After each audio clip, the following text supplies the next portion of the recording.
good afternoon. Today is December 4th. Bihis na ako, palabas kami ng asawa ko. Ayan siya, natatagalan daw akong mag-ayos. So, nagitara na lang. Ayun, tumutugtog.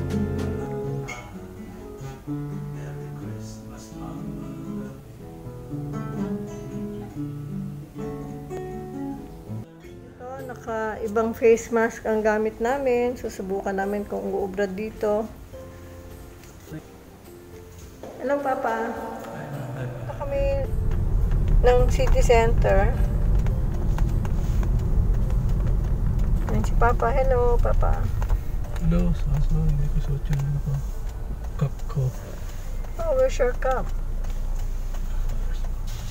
Where's my cup? Ito, medyo hapon na.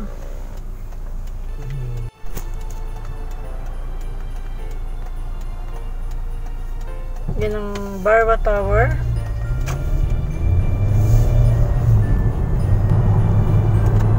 Papunta na kami sa intersection ng Hamad, itong Hamad Hospital. Nandito lahat. Nandito yung Women's Clinic.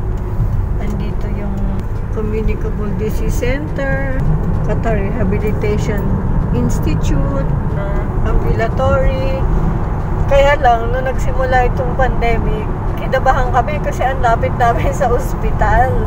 Tapos yung isang block away from our building, ginawa pang quarantine. Kaya takot na takot kami no kasi nakapaligid sa amin mga... Anyway, ito ang housing ng mga... Ito ang dating athletes village nung panahon ng Asian Games. Pero ngayon, kinonvert na siya sa nurses, staff housing. Tapos nandyan din yung mga ibang opisina ng Hamad. Malaking compound. Ito may mga flag na nakakalagay sa post kasi malapit na ang Qatar National Day on December 18. Papunta na tayo sa Financial District.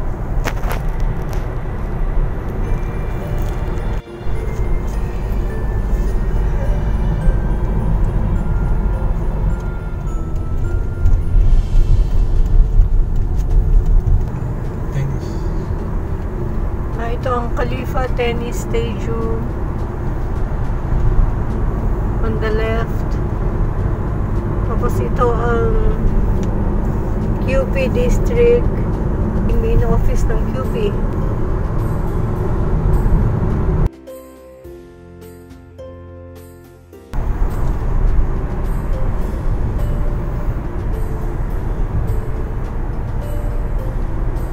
Hindi ko na makita yung road Kasi dati dito sa Esdan, dating office ko yan eh.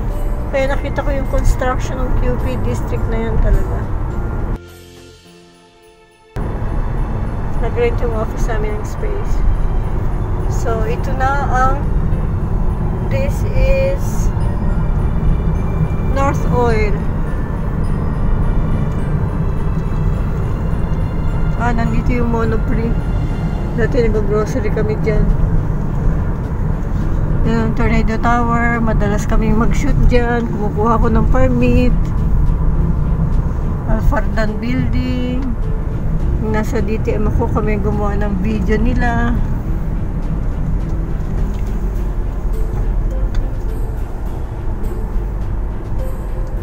The Gate Mall, ayan. Tapos ito na yung Marriott Marquee. Ayan, karugtong ng city center yan. Yung natin, Financial District. Ito karugtong pa rin.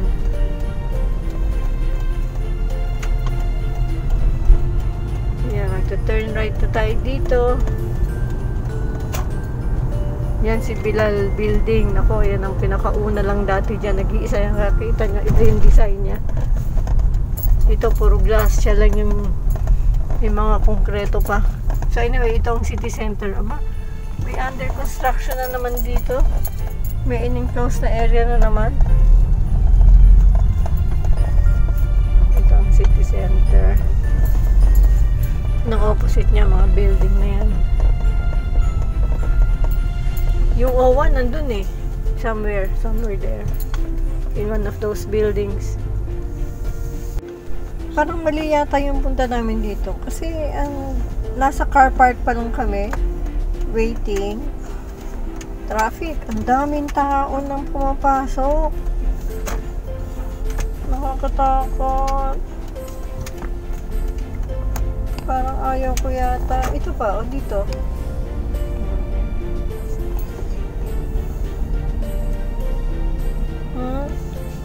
Yan pa, o paalis. Ayan, salamat. Nakahanap kami ng car park. Parang ang daming tao. Kasi sweldo lang last week. Kaya this week. So, ayan, maraming tao sa mall. Mali yata yung timing namin. Mali. Importante, kakain muna kami. Pag nakita namin na feel namin na talagang malabo, lalabas kami, lilipat kami. My order is artichoke and spinach dip with nachos. Ito na ang order ni Hoover. It's salmon with pasta and steamed vegetables.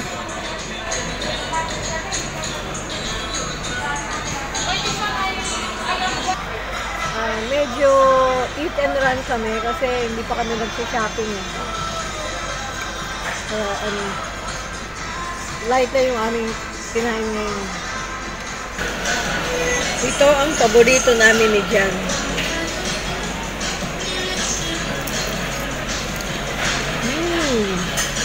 Namiss ko to. Spinach and artichoke dip.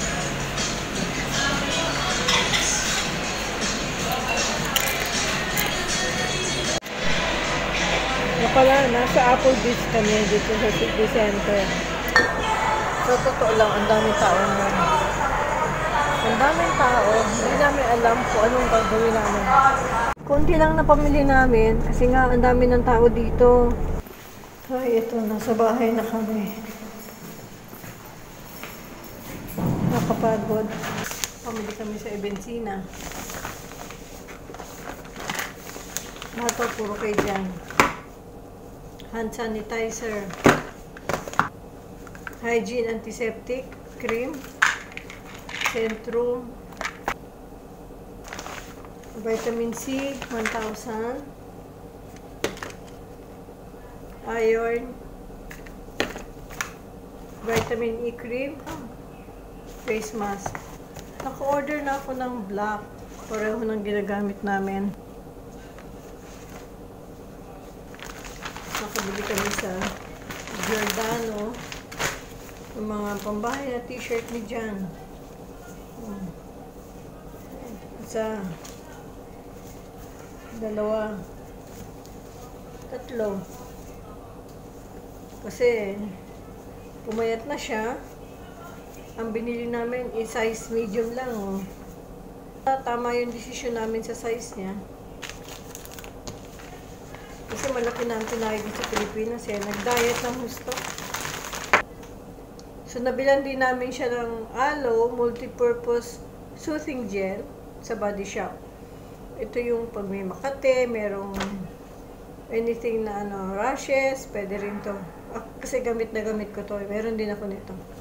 So, yun lang ang vlog namin. Makakagulat kasi ang bisa. Bukas, babalik uli kami. Saturday, December 5. It's 7:55 a.m. in the morning at pupunta na kami sa mall. Kailangan mag-shopping kasi nga may mga ipapauwi kami para sa anak namin. Magpapa-air freight kami. Huli namin air freight sa kanya, February pa yata eh. Bagong mag-pandemic. Ngayon lang ulit.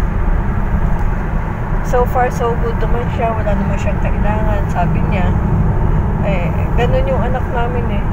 Hindi nagsasabi ko ano yung kailangan niya. So, good morning, Papa.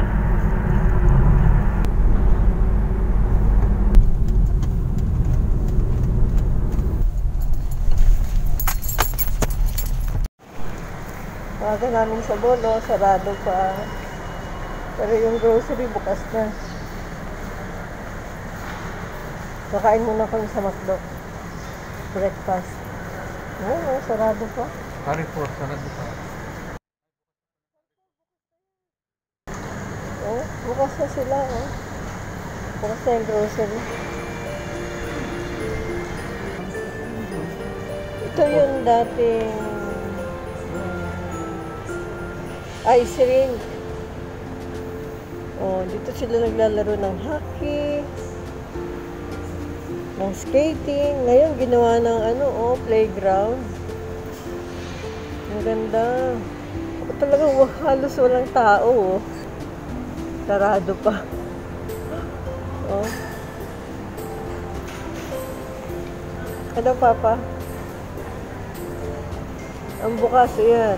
Ang bukas ang Coffee Bean and Tea Leaf. Dito na kami nakaupo, naka-order na kami. Ayan, si Papa nag-alcohol na. Nanibago ko kasi wala na dito yung coffee counter. Anong tawag yun? Sa kanilang kiosk. Pinuha kami ng Filipinang babae mag-order. Actually, doon na kami dati nag-order pa. Sama na si John.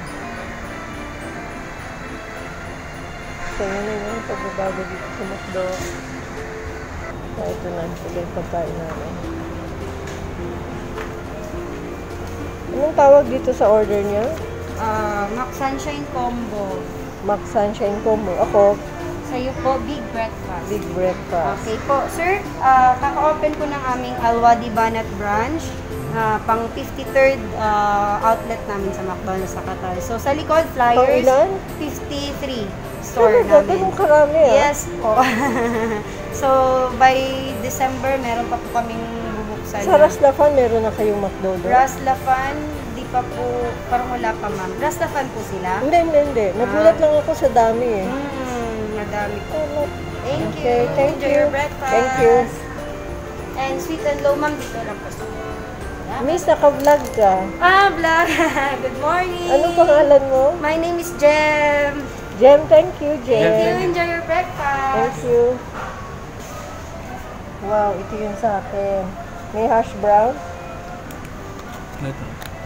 Yun ang hash brown ko. Yung sa'yo, may pancake ka, no? Pancake. Wow. Same, sure. Additional pancake ka lang. Kakain na kami.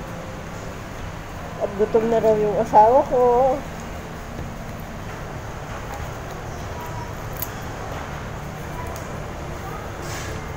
Good morning. Kain tayo. Kain tayo.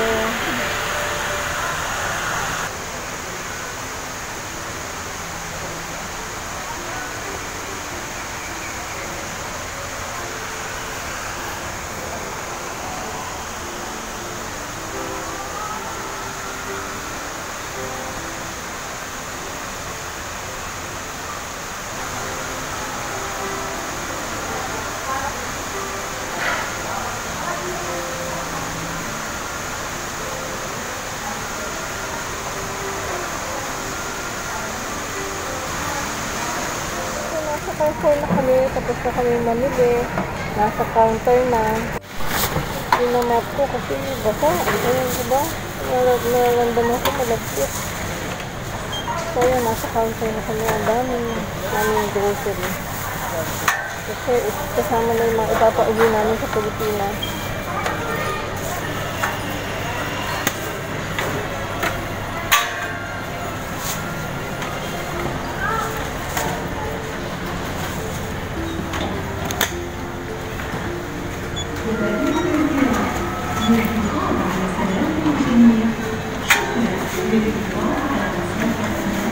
Ito, nagpapahinga kami nasa Pizza Hut. Tapos na kami mag-grocery. Ayan o, yung aming cart.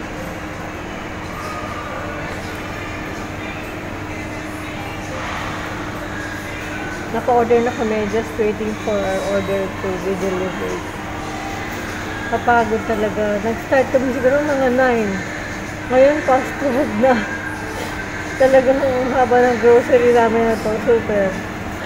So, ito lang pala yung order namin sa Pizza Hut. half chicken supreme at saka half Hawaiian. Thank you. Thank you. Ano kami, pagkakain, ilalagay lang yung aming ginrocery sa kotse. Tapos sa akin, ulit kami kasi may mga bibilin pa kami. Gusto kami kumain. Simple. At least nakapahinga kami. Si Papa pagod na. May pasok pa siya bukas kaya kailangan kami matapos na makapag-rest siya. Kasi mayroon pa siyang uwing trabaho. Pagdating sa bahay, magtatrabaho pa yan. Ay, ang buhay. Ang buhay abroad.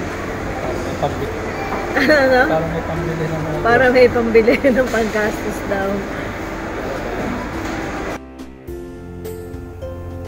Ito, kararating lang namin sa bahay. It's 3:10. Nakarating kami kanina sa shopping mall sa City Center. 8:09. So, ilang oras kami. Ang binayaran namin sa car park 23, almost 7 or 8 hours kami. Ganun kahaba ang aming shopping. So, eto na yung aming mga napamili.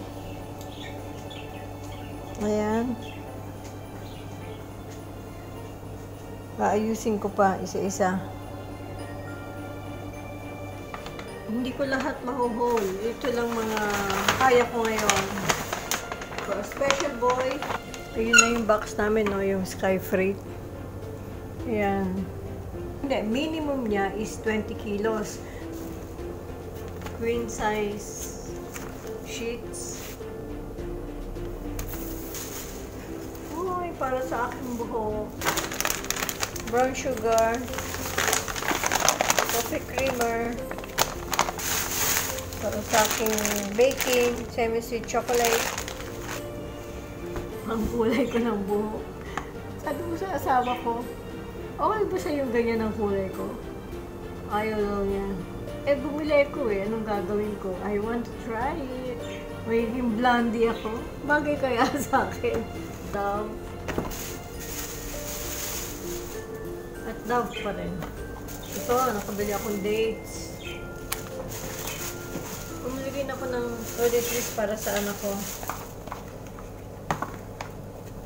Colgate, earbuds, Panadol, lip ano to, chopping lips, lady fingers, parang browa sa atin. Mini Madeline, paborito ni Jan yung Madeline dito eh. Smarties, Mentos, actually yung pala yung nabili ko. Wait, para kay Papa yan. Hiniwalay ko na yung ibabagahe ko at saka yung grocery ko. Toothbrush, lotion, para sa amin to, St. Ives. Kasi yata ngayon, bawal ang mga liquid sa ano eh, sa aeroplano, kaya walang liquid, walang aerosol, hindi pwede. Maraming bawal ngayon. Mixed nuts. Sana magkasya lahat sa bagahe ito ang aking mga pinamili. Ito para sa bahay ito. Liquid hand soap. Ito, Enchanter na powder. Tissue paper. Ito na yung walang box. Naka-plastic lang siya. Mas mura to. At saka mas gusto ko to kasi hindi bulky. Kahit dito sa bahay, mas gusto ko siya. Hindi naka-box kasi sa box, ang hirap pang i-pull out. Ano na pag mataas yung carton, tapos nasa ilalim na, ang hirap. 16 plus 2. Ang aayusin ko muna yung mga meat products ko, yung mga frozen. Para ma-stock ko sa freezer. Tapos yung iba, yung mga dilata pa. Yung mga iba, kahit bukas ko na siya i-sanitize. Ito lahat yan. Lahat ito isa-sanitize ko pa. Lahat yan. Ganyan. 10 to 4 na. 10 to 4 na ng hapon. So, pwede pa rin ako magpahinga. Hindi, ayusin ko muna pala yung beef. Tapos mamaya papahinga ako. Tapos sanitize lahat. Ay, naku po. Ganyan ang buhay. Tapos magpapabagahe pa sa Pilipinas. Iisa-isahin ko pa to. Yung iba, i-wrap ko pa for Christmas. Tingnan ko kung marami ako mga wrappers. Alam ko meron eh. Kung wala, may binili naman akong Carrefour bags. Pwede na yan doon. No? Tsaka yung iba, nakabag naman. Good evening. Ito, kararating lang namin. Nag-grocery kami sa Lulu. Sa wakas, nakabili rin ako ng beef shin bone. Binili rin kami ng mga additional pasalubong. Charan! Paborito ng anak ko. Charan! Paborito ko.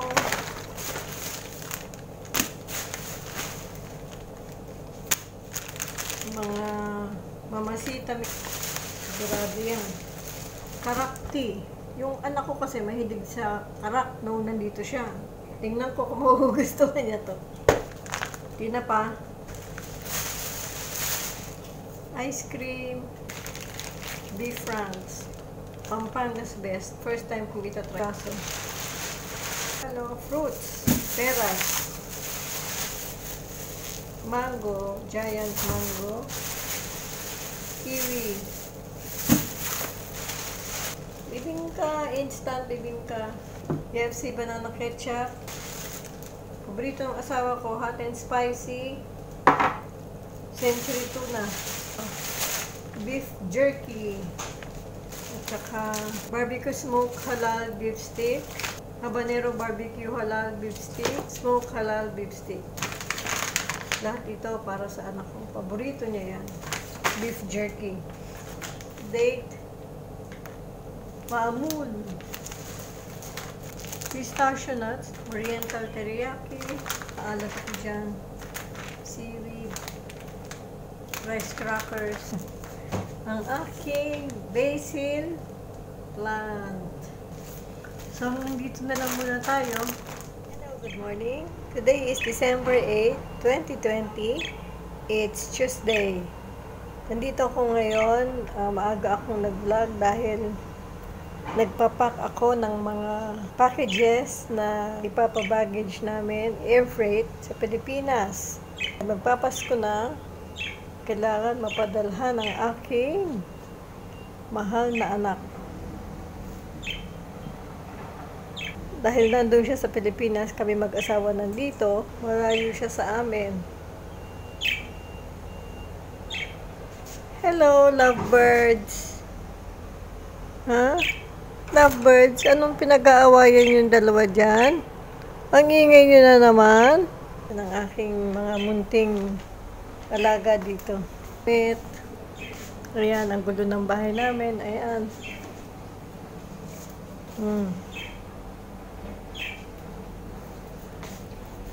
Ito kasi yung kahong ko, hindi nagkasya.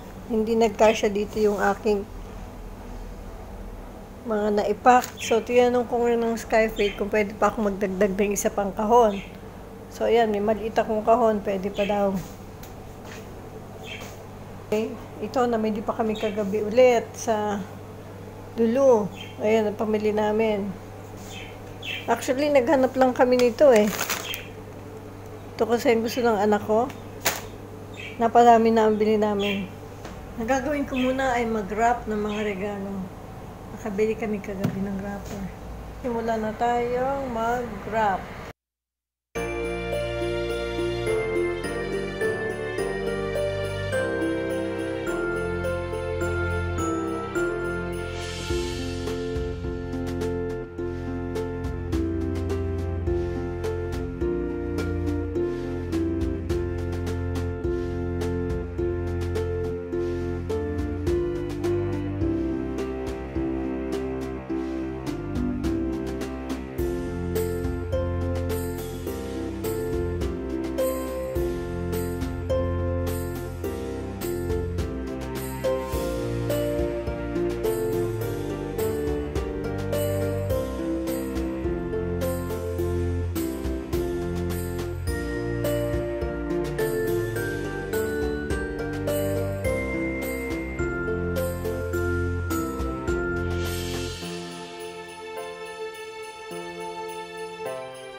Today is December 12, 2020. It's Saturday dito sa Qatar. Nagpi-fill up ako ng form kasi ako ay magpapa-air freight. Sana makahabol ngayong Pasko para sa aking anak. Kagabi pa namin inaayos ng asawa ko yung boxes.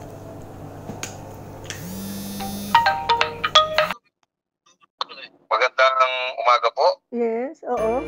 Flight cargo ma'am, may papapagahe ba kayo? Oo, Sky Freight, oo. Air cargo po ba yan ma'am o sea cargo? Air cargo. Okay na po ba yung documents tsaka packing list? Oo, nagawa ko na. Nagpa-vlog ako, biglang tumawag na ang Sky Freight para sabihin na ready for pay. Pwede na raw silang pumunta kung ready na yung mga documents. Oo, inayos na namin yung mga documents. 2 packing list kasi 2 boxes ang padadala ko. Pero same address. So ito yun. Pakita ko lang. Ayan, budget. Naayos ko ang documentation ang ipapadala ko sa Pilipinas. Kasi ngayong pandemic, marami ng requirements, no? May talagang detailed ang packing list. No? Tapos meron pang authorization for the shipment. Tapos meron pang passport copy. Tapos meron pang QID. Importante ang packing list. Kasi ito, not allowed in air cargo. Yung not allowed in air cargo as of November 2020. Ito yun. Ito yung packing list. Ito yung authorization. Tapos kailangan ng copy ng QID, copy ng passport. Talagang yung aking packing list talagang chinek ko sa agent. Message ako ng message kung pwede ito, pwede yan. Kaya ang dami kong natanggal. So ito, masaya ako to, pipick up na yung aking bagahe. Isang linggo halos ang aming ginawang trabaho dyan ng asawa ko. Pag-iipon lang ng mga ipapauwi. Tapos pag lalagay pa sa box. At ngayon sa wakas, mapipick up na rin.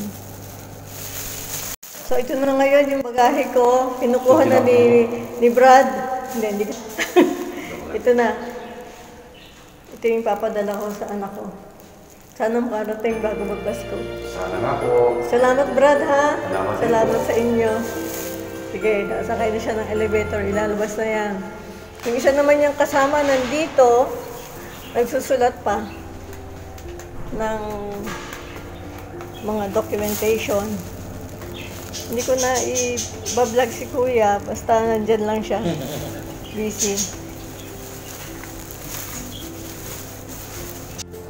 O ayan, na-pick up na yung aming bagahe. Inabot ng 37.3 kilos. Akala ko mga 30 kilos lang.